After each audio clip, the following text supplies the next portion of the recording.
Hello student, आज जो हम बात करने वाले हैं वो है पॉलिटिकल साइंस के न्यू चैप्टर का नाम है संयुक्त राष्ट्र संघ का विकास, डेवलपमेंट ऑफ यूएनओ। इस चैप्टर में जो हमें जानने को मिलने वाला है वो कंप्लीट यूएनओ के बारे में जानने को मिलने वाला है। लेकिन वो स्टार्ट करने से पहले आपको बता देना चाहता हूँ, जो मेरे चैनल पे नए या जिसने अभी तक मेरे चैनल को सब्सक्राइब नहीं करा, सबसे पहले सब्सक्राइब कर दे ताकि आने वाले समय में जो भी अपडेट होगी ऐसे आपको टाइम मिलते रही। साथ तो लाइक शेयर कमेंट करना ना भूलें। शुरुआत करते हैं आज की क्लास की।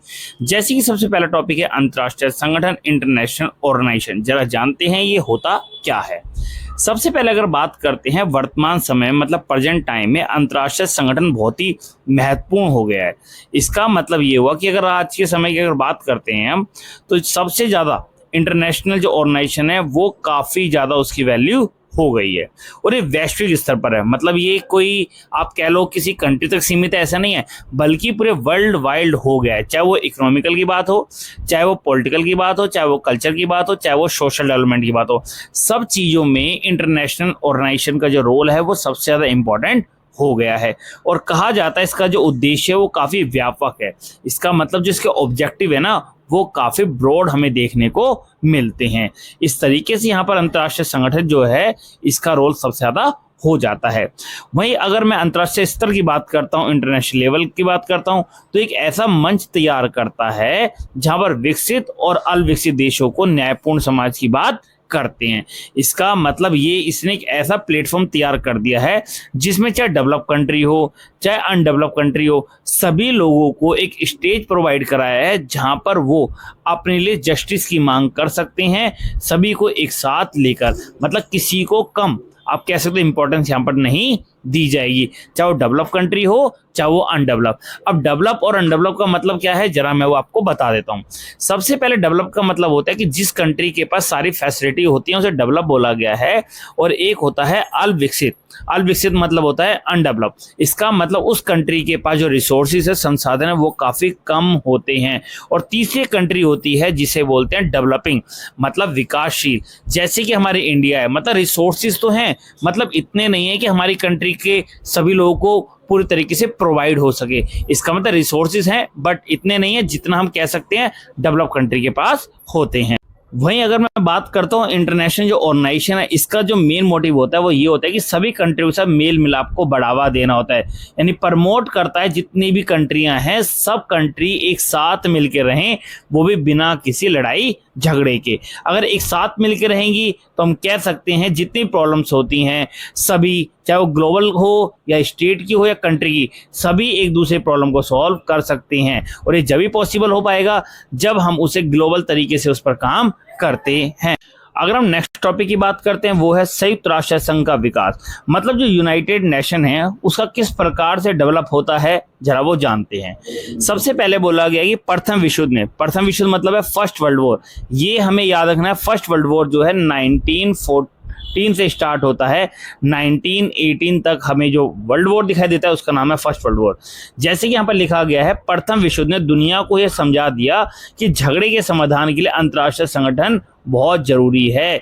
इसका मतलब अगर किसी कंट्री के बीच में कॉन्फ्लिक्ट हो जाता है तो उसको सॉल्व करने के लिए सबसे इंपॉर्टेंट है एक हमारे पास ऑर्गेनाइजेशन होना बहुत जरूरी है। तो ऐसे में जब फर्स्ट वर्ल्ड वॉर खत्म हो गया तो कंट्री ने ये सोचा कि आने वाले टाइम में लड़ाई ना हो तो हमें एक ऐसा ग्रुप बनाना चाहिए जिससे लड़ाई को सॉल्व किया जा सके और आने वाले टाइम में लड़ाई कभी ना हो। तो ऐसे में हमारे सामने जो एक ग्रुप नजर आता है सबसे पहला, उसका नाम था लीग ऑफ नेशन। ये वो ग्रुप था जिसने पूरे वर्ल्ड में अपनी सबसे पहली बार पहचान दिखाई थी फर्स्ट वर्ल्ड वॉर के बाद। और कहा जाता है कि सफलता के बावजूद, मतलब शुरुआत में जिसको सफलता मिली थी उसके बावजूद यह संगठन दूसरे विश्व युद्ध को रोक ना सका। इसका मतलब फर्स्ट वर्ल्ड वॉर के बाद तो बनाया गया था कि आने वाले टाइम में कभी लड़ाई ना हो, लेकिन हुआ क्या, एक तरीके से ये फेल हो जाता है और इसके बावजूद भी सेकेंड वर्ल्ड वॉर हमें देखने को मिलता है। और ये भी कहा जाता है कि जो फर्स्ट वर्ल्ड वॉर हुआ था उसमें काफी कम लोग मारे गए थे, बट सेकंड जो वर्ल्ड वॉर होता है उसमें तो काफी सारे लोग मारे गए थे। तो इसका मतलब सिर्फ इतना कह सकते हैं एक ग्रुप तो बना बट उसकी कोई इंपॉर्टेंस हमें देखने को नहीं मिलती और सेकंड वर्ल्ड वॉर हो जाता है। बट सेकंड वर्ल्ड वॉर कब हुआ है ये हमें याद रखना है, ये हुआ 1939 से लेकर 1945 तक हमें सेकंड वर्ल्ड वॉर देखने को मिलता है। चलते हैं आगे। आगे लिखा है लीग ऑफ नेशन के उत्तराधिकारी के रूप में संयुक्त राष्ट्र संघ की स्थापना हुई थी। इसका मतलब ये हुआ सबसे पहले जो बना था वो बना था लीग ऑफ नेशन, बट उसके बाद हम कह सकते हैं एक और ग्रुप बनाया गया, बस उसमें थोड़ा इंप्लीमेंट करा गया था, चेंज करा गया, उसका नाम था यूनाइटेड नेशन। ये जो था इसका भी काम वही था कि आने वाले टाइम में कभी लड़ाई ना हो, बट कहा जाता है उससे ज़्यादा सक्सेसफुल ये हमें ऑर्गेनाइजेशन देखने को मिलता है। लेकिन सेकेंड वर्ल्ड वॉर के तुरंत बाद ही 24 अक्टूबर 1945 में इसको इस्टेब्लिश कर दिया गया, मतलब इसको बना दिया गया था। और कहा जाता है कि जब इसको बनाया गया था तो उस समय 51 कंट्रियों ने इसके चार्टर पर साइन करे थे, और जब इसको ऑर्गेनाइज करा गया था, और जो 51 कंट्री थी, यानी 50 जो 1 कंट्री बताई जाती है, 51 फर्स्ट नंबर की जो बताई जाती है, उसमें पोलैंड का नाम आता है, यानी लास्ट वो कंट्री थी जो कि इसके मेंबर बनती है। बट आज के टाइम की बात करते हैं तो आज के टाइम में काफ़ी सारी कंट्रीज की मेंबर बन चुकी है, बट जो 51 कंट्री है ये 24 अक्टूबर 1945 को ही इसकी मेंबर बन गई थी। और कहा जाता है कि इसका जो मेंबर है इंडिया भी बना था, और वो बना है 30 अक्टूबर 1945 को इसका मेंबर बन चुका है। तो हम कह सकते हैं कि इंडिया ने भी इसमें अपना रोल काफ़ी ज़्यादा दिखाया था। नेक्स्ट पॉइंट है, दो विश्व युद्ध के बीच में जो काम लीग ऑफ नेशन नहीं कर पाया उसे करने का प्रयास संयुक्त राष्ट्र संघ ने करा था। इसका मतलब फर्स्ट वर्ल्ड वॉर और सेकेंड वर्ल्ड वॉर के बीच में जो ऑर्गेनाइजेशन बना था, जिसका नाम मैंने आपको बता दिया लीग ऑफ नेशन, जब ये फेल हो गया था तो इसके बाद जो हमने ऑर्गेनाइजेशन देखने को मिलता है उसका नाम है यूनाइटेड नेशन। इसका मेन मोटिव सिर्फ इतना था कि आने वाले टाइम में लड़ाई ना हो, इसलिए इसको बनाया गया था। और कहा जाता है कि 2001 तक इसके टोटल मेंबर 193 कंट्रीज़ की मेंबर बन जाती हैं। लेकिन करंट में जो इसके महासचिव बनाए जाते हैं, जनरल सेक्रेटरी बनाए जाते हैं, उनका नाम है एंटोनियो गुटेरेस कहा जाता है, यानी वो मेंबर हैं जो कि करंट में इसके मेंबर बने हुए हैं। और ये 9वें नंबर पर बताए जाते हैं। इसका मतलब 8 इससे पहले बन चुके थे, आप कह सकते हो सेक्रेटरी जनरल, बट जो 9वां बनता है वो है यूनाइटेड नेशन का एंटोनियो गुटेरेस। और कहा जाता है कि इन्होंने जो अपने पद को संभाला था ना, यानी सीट पर जब आए थे वो था 1 जनवरी 2017 को इन्होंने ज्वाइन करा था। तो इस तरीके से इनका रोल काफ़ी ज़्यादा इम्पोर्टेंट बन जाता है। चलते हैं नेक्स्ट टॉपिक की ओर। नेक्स्ट टॉपिक है सुरक्षा परिषद, यानी सिक्योरिटी काउंसिलिंग के बारे में जान लेते हैं। सबसे पहला पॉइंट बोला गया है कि सुरक्षा परिषद। अब आपको एक चीज़ समझनी है, जो सिक्योरिटी काउंसिलिंग है या सुरक्षा परिषद है, इसके 2 पार्ट किए गए हैं। एक है परमानेंट, ये हमें याद रखना है, एक है नॉन परमानेंट, ये हमें याद रखना है। बट परमानेंट का मतलब क्या है? परमानेंट का मतलब है जो स्थायी मेंबर हैं जिनको वीटो पावर मिली है, ऐसी 5 कंट्रियों को हमें जानना होगा। और ये दोनों जो हैं, चाहे वो परमानेंट हो या नॉन परमानेंट, ये दोनों ही सिक्योरिटी काउंसिलिंग के अंदर शामिल होती हैं।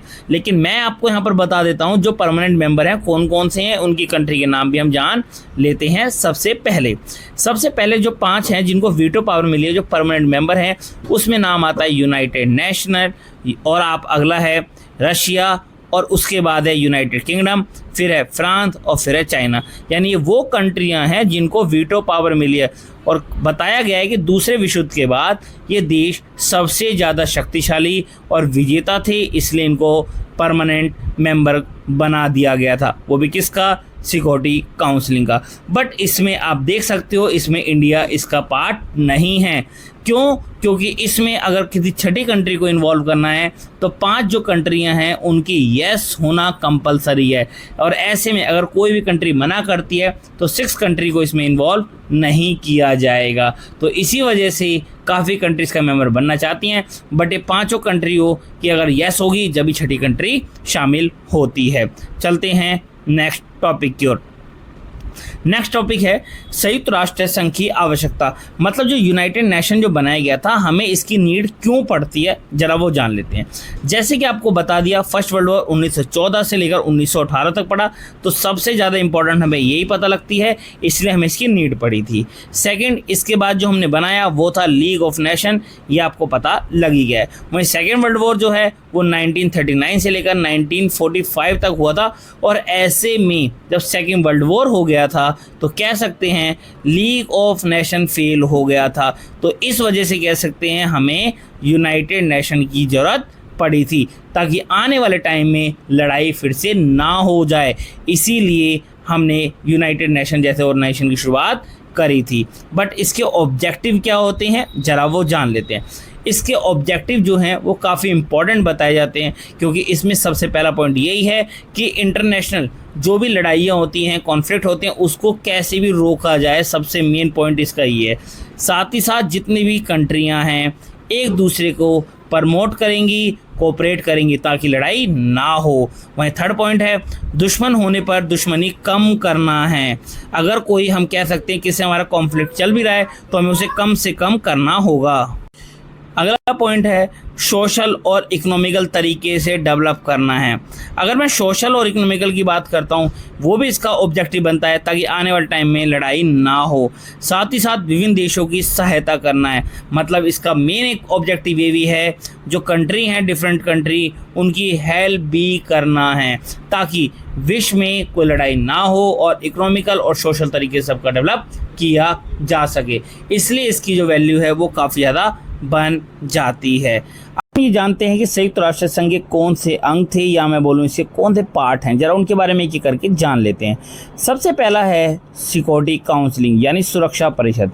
जैसे कि मैंने आपको बता दिया था, इसमें टोटल जो मेंबर बताए गए हैं वो 15 मेंबर हैं। 5 हैं वो जिनको वीटो पावर मिली और 10 हैं नॉन परमानेंट।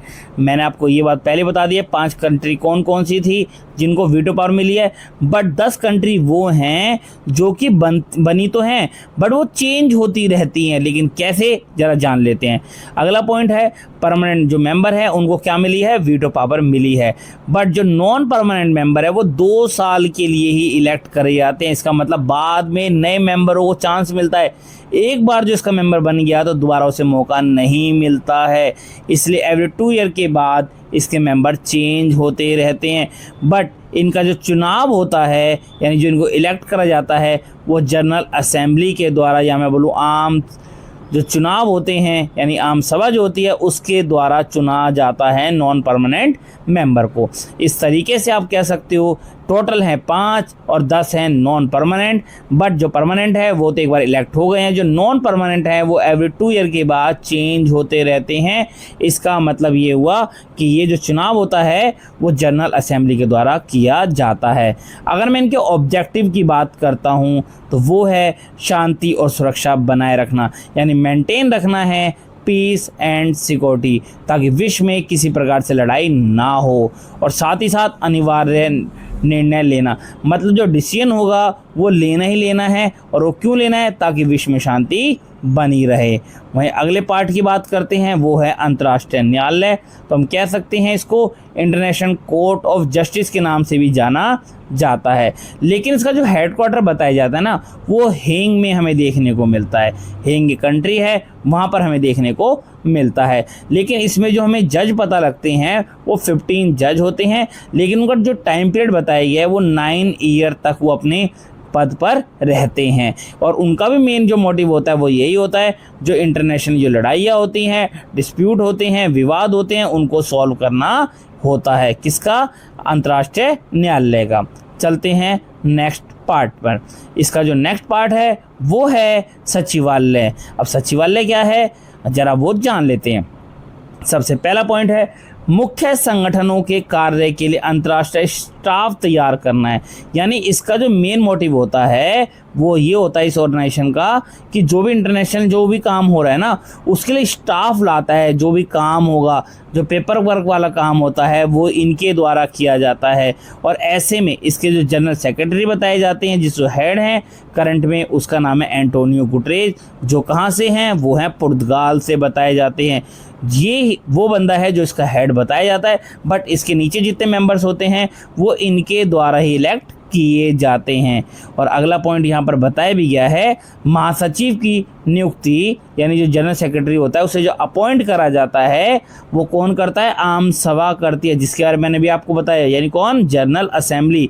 और कितने साल के लिए करती है, 5 साल के लिए इनको इलेक्ट किया जाता है। इसका मतलब 5 साल के बाद फिर दूसरे मेंबर को चांस मिलता है। और आगे है जनरल असेंबली। जनरल असेंबली की बात करते हैं, टोटल मिलाकर 193 कंट्री इसको रिप्रेजेंट कर रही हैं। इसका मतलब 193 कंट्रीज की मेंबर बनी हुई है और हर कंट्री का एक ही वोट यहाँ पर काउंट किया जाता है, क्योंकि जब यहाँ इलेक्शन होते हैं तो हर कंट्री का एक एक वोट ही काउंट करा जाता है और सभी मेंबर्स को यहाँ पर इक्वल बताया गया है। और जब भी कभी मीटिंग होती है तो हर कंट्री को इन्वॉल्व होने के लिए बताया गया है। साथ ही साथ महासभा संयुक्त राष्ट्र संघ की घोषणा में मतलब जनरल असेंबली जो डिस्कस होता है, वहाँ पर सभी जो टॉपिक्स होते हैं उन पर डिस्कस किया जाता है। यानी कोई भी ऐसा टॉपिक नहीं होता जिस पर डिस्कस यहाँ ना किया जाए। मतलब जो बड़े लेवल पर जो भी टॉपिक होते हैं वो टॉपिक यहाँ पर डिस्कस किए जाते हैं और एक तरीके से विवाद का मंच भी होता है। तो हम कह सकते हैं यहाँ पर डिस्कस की जाती है, जिसको भी जो भी डाउट होता है उसका यहाँ सॉल्यूशन किया जाता है। आगे है वो है अगला पॉइंट इनका, आर्थिक और सामाजिक परिषद। मतलब इकोनॉमिकल और सोशल जो काउंसलिंग है वो क्या है ज़रा देखते हैं। इसके टोटल मेंबर बताए जाते हैं वो 54 मेंबर बताए जाते हैं और इनका भी जो चुनाव होता है, जो सिलेक्शन होता है वो जनरल असेंबली ही करती है, यानी आम सभा करती है। लेकिन कितने साल के लिए करती है? 3 साल के लिए करती है। इस तरीके से जोग्राफिकल तरीके से आप कह सकते हो ये रिप्रेजेंट करते हैं हर कोई अपनी अपनी कंट्री को। मेंबर किसके बनते हैं? सोशल और इकोनॉमिकल काउंसलिंग के। चलते हैं आगे। आगे जो है वो है न्यायिका परिषद। मतलब एक ऐसी काउंसलिंग है ये जो लोगों को ना न्याय तो दिलाती है, बट उनकी जो कंडीशन ख़राब थी ना उसको रिफॉर्म करने का काम भी ये करती है। जैसे कि इसका जो ऑब्जेक्टिव है वो ये है कि दूसरे विश्व युद्ध के बाद यानी सेकेंड वर्ल्ड वॉर के बाद जो कंट्री हार जाती है उन कंट्रियों को इसने काफ़ी हद तक कह सकते हैं जो खर्च हुआ था वो पैसा लौटाया था, ताकि उनकी जो इकोनॉमी है उसको फिर से रिफॉर्म करा जाए और सही तरीके से इम्प्रूवमेंट की जाएगी। और इसमें 11 देशों को रखा गया है, यानी इसके मेंबर जो हैं वो 11 कंट्री बताई जाती है। लेकिन 1994 के बाद इसे ख़त्म कर दिया गया था, सस्पेंडेड कर दिया गया था। वो इसलिए क्योंकि काफ़ी कंट्री इसके प्रति आर्गूमेंट करने लगती हैं, जब हार गए थे तो उसकी हेल्प क्यों की जाए। तो इस तरीके से यहाँ पर ये भी एक टॉपिक बनता है। तो हम कह सकते हैं ये सारे वो पॉइंट थे जो कि इसके अंदर हमें देखने को मिलते हैं। किसके अंदर आप कह सकते हो? संयुक्त राष्ट्र के अंग। ठीक है, चलते हैं नेक्स्ट टॉपिक की ओर। नेक्स्ट टॉपिक है संयुक्त राष्ट्र संघ की एजेंसियां, यूनाइटेड नेशनल एजेंसियां कौन कौन सी हैं, जरा उनके बारे में जानते हैं। सबसे पहली जो एजेंसी हमें मिलती है उसका नाम है यूनेस्को। जरा यूनेस्को के बारे में जान लेते हैं। अगर मैं यूनेस्को की बात करता हूं, जिसको इस्टेब्लिश करा गया है वो 4 नवंबर 1946 को इसको इस्टेब्लिश करा गया है और टोटल मिलाकर वर्ल्ड की 193 कंट्रीज के मेंबर बताई जाती हैं और उसका जो हेडक्वार्टर बताया जाता है वो पेरिस यानी फ्रांस में हमें इसका हेडक्वार्टर देखने को मिलता है। लेकिन यूनेस्को के ऑब्जेक्टिव क्या है जरा वो जान लेते हैं। सबसे पहला जो इसका ऑब्जेक्टिव बताया जाता है वो ये है कि प्रमोट करता है, मतलब लोगों को बताता है, चाहे वो एजुकेशन सेक्टर हो, चाहे वो साइंस सेक्टर हो, चाहे कल्चर हो या कम्युनिकेशन, सभी सेक्टरों में आगे बढ़ने के लिए प्रमोट करता हुआ नजर आता है। और साथ ही साथ सभी लोगों को पढ़ने के लिए भी ये बोलता है, यानी जितने ज़्यादा एजुकेटेड होंगे उतना ज़्यादा कंट्री का डेवलप किया जाएगा। वहीं इसका अगला पॉइंट है ये प्रमोट क्या करता है? टेक्निकल और एजुकेशनल ये ट्रेनिंग भी प्रोवाइड कराता है ताकि और भी ज़्यादा परफेक्ट हो सकते हो। साथ ही साथ विश्व विरासत स्थल घोषित करता है, मतलब जो पुरानी चीज़ें हैं ना वर्ल्ड की वो भी ये बताता है कि भाई ये चीज़ इतनी फेमस है, ये चीज़ ये है, तो उनके बारे में भी एग्जाम्पल आप देख सकते हो। और वो है सबसे पहला जो आगरा का किला आपको मिलेगा, अजंता की जो गुफा है और सूर्य मंदिर, यानी वो हैं जो कि विश्व में सबसे ज़्यादा फेमस हमें नज़र आते हैं और ये सारी हैं पुरानी चीज़ें। तो इसका मतलब यूनेस्को ने इन चीज़ों को भी महत्वपूर्ण बताया है, चाहे वो एजुकेशन तरीके से ही क्यों ना हो। अगर हम नेक्स्ट एजेंसी की बात करते हैं वो है यूनिसेफ। अब यूनिसेफ की बात करते हैं, जो इसको इस्टेब्लिश करा गया था वो है 1946 में और मेंबर है 193 और हेडक्वार्टर की बात करते हैं वो है न्यूयॉर्क मीन्स यूएसए। लेकिन इसके भी ऑब्जेक्टिव क्या है, क्या काम करता है यूनेस्को, जरा वो जान लेते हैं। सबसे पहले अगर इसकी बात करते हैं, इसका पहला पॉइंट है बच्चों के कल्याण के लिए कार्य करना। मतलब जितने भी बच्चे हैं उनके वेलफेयर के लिए इसका मेन मोटिव होता है कि वेलफेयर ज़्यादा से ज़्यादा किया जाए। वहीं अगला पॉइंट है बच्चे के विकास के लिए कार्य करना है, यानी बच्चों का डेवलप कैसे किया जाए उसके लिए भी ये वर्क करता है। साथ ही साथ बच्चों की हेल्थ हो गई, बेटर लाइफ हो गई, उसके लिए भी ये काम करता हुआ नजर आता है। तो हम कह सकते हैं इसका जो मेन मोटिव है वो बच्चों से रिलेटेड है, बच्चों का वेलफेयर कैसे किया जाए। और अगला है ILO, इंटरनेशनल लेबर ऑर्गेनाइजेशन। अगर हम इसकी बात करते हैं, इसे इस्टेब्लिश करा गया था 1919 में। इसके जो मेंबर बताए जाते हैं वो हैं 187 इसके मेंबर बताए गए हैं, और उसका जो हेडक्वार्टर है वो है जेनेवा मीन्स स्विट्जरलैंड में। तो इस तरीके से ILO बनाया गया था। बट इसके क्या काम है जरा वो जानते हैं। इसका जो मेन मोटिव है वो होता है लेबर क्लास के लिए, यानी जो लेबर वर्क होती है उनकी ज़्यादा से ज़्यादा हेल्प करी जाए, और साथ ही साथ उनकी सेफ्टी पर ध्यान दिया जाए, और उन सब को जो काम करते हैं उसमें उनको इक्वल किया जाए। साथ ही साथ उनके जो राइट होते हैं लेबर के यानी वर्करों के, उसके अगेंस्ट अगर कोई प्रोटेस्ट करता है, उनको सैलरी नहीं मिलती, तो ये लोग प्रोटेस्ट भी करते हैं अपनी बात को मनवाने के लिए। तो एक तरीके से लेबर क्लास के लिए ये काम करता हुआ नजर आता है। चलते हैं नेक्स्ट एजेंसी की ओर। नेक्स्ट है WHO। इसका जो मेन मोटिव है वो है हेल्थ की रिगार्डिंग। अब किस तरीके से है जरा वो जानते हैं। इसको जो एस्टेब्लिश करा गया है वो 7 अप्रैल 1948 को किया गया है, और टोटल जो इसके मेंबर बताए जाते हैं वो है 194 कंट्रीज की मेंबर हैं। इसका भी जो हेडक्वार्टर है वो जेनेवा स्विट्जरलैंड में बताया गया है, और कहा जाता है कि इंडिया इसका मेंबर जो है 1948 से इंडिया इसका मेंबर बना हुआ है। अगर हम इसके ऑब्जेक्टिव की बात करते हैं, इसमें क्या काम आते हैं जरा वो जान लेते हैं। सबसे पहला जो इसका काम होता है वो होता है विश्व स्तर में स्वास्थ्य के क्षेत्र में कार्य करना है। इसका जो मेन वर्क होता है वो होता है हेल्थ को लेकर, और पूरे वर्ल्ड में हेल्थ को किस प्रकार से उसमें सुधार करा जाए उसके लिए काम करता है। साथ ही साथ जो हेल्थ के रिगार्डिंग जो फैकल्टीज़ होती है वर्ल्ड वाइड सबको प्रोवाइड कराना है। इसके अलावा जो कंट्रियां हैं ओवरऑल वो वर्ल्ड के लिए कंट्रीब्यूट भी करें, वो भी हेल्थ के रिगार्डिंग। और साथ ही साथ ये इम्प्रूव करता है, जितना हेल्थ स्टैंडर्ड अच्छा होगा उतना ही लोगों का जो स्तर है, जो लोगों की कंडीशन है वो वर्ल्ड लेवल पर अच्छी होगी। साथ ही साथ इसके 6 रीजनल ऑफिस भी बताए जाते हैं जो कि हेल्थ के लिए काम करते हैं। उनमें से अगर बात करते हैं दक्षिण पूर्व की तरफ यानी साउथ ईस्ट एशिया में है, और साथ ही साथ एक जो है वो है नई दिल्ली में भी इसका हेडक्वार्टर हमें देखने को मिलता है, रीजनल ऑफिस कह सकते हैं। साथ ही साथ जो WHO का जो काम होता है वो काफ़ी हद तक बीमारियों पर काम करता हुआ नजर आता है। जैसे कि आप यहाँ देख सकते हो, पहला है चेचक, दूसरा है पोलियो, तीसरा है किसी प्रकार से इन्फेक्शन हो जाता है उसके लिए बात करता है, और कोई भी किसी को इंजेक्शन वगैरह लगाना है किसी भी वैक्सीन के रिगार्डिंग वो भी लगाता है। साथ ही साथ मेडिसिन को लेकर भी काम करता है। तो पूरे वर्ल्ड के लिए आप देख सकते हो ये काम करता हुआ नजर आता है। तो ये सारी इसकी एजेंसियां हैं जो इसमें शामिल की गई हैं। चलते हैं नेक्स्ट टॉपिक की ओर, और जो नेक्स्ट टॉपिक है वो है 1992 का इसका क्या प्रस्ताव था, यानी कह सकते हैं कौन सा इसने प्रपोजल दिया था, जरा वो जानते हैं। सबसे पहला पॉइंट है 1992 में संयुक्त राष्ट्र की आम सभा में एक प्रस्ताव पारित हुआ था।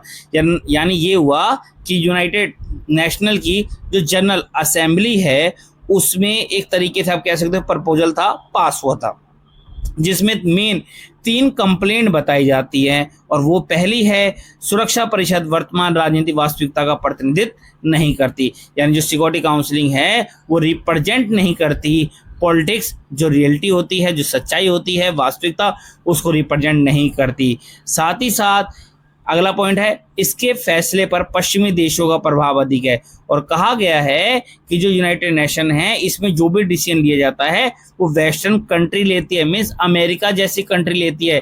तो इसके रिगार्डिंग एक कंप्लेंट ये भी करी गई थी।